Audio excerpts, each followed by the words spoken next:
Hey everyone, it's me Natasha, and today I'm super excited to show you how I painted this 3D black rose on the jeans. I was super overwhelmed when I first found out my client brief, and you know how stubborn I can get on doing things, so I had to give it a try. So grab your supplies and let's begin. After I planned my layout, I sketched the outline and started with my very first layer. I prefer painting lighter shades and quick strokes so that the base is nice and flat. Don't worry about the texture of the jeans at all because it has its own story to tell, and keep going with the brush strokes until you're satisfied. I know it's already scary to paint on jeans, but don't forget to dry because it's a really important process when you're painting on jeans as you're layering up.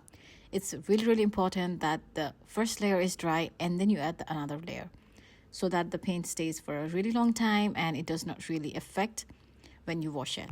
Things might look a little scary as you add layers. I know I felt it too, but painting is all about trusting the process, so just keep going. Do not ever doubt yourself and just enjoy painting. Once the base dries, we'll add some depth to make the rose look more lifelike and 3D. Watch how the petals come alive and blend it nice and gently. Just imagine walking around in these jeans and everyone noticing the stunning details.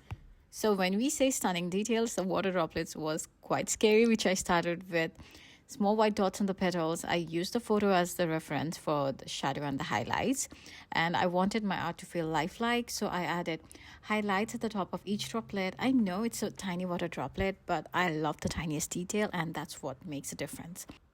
After hundreds of brushstrokes, it looked finally amazing, and I could finally see the hard work paying off. And here's how it looks like.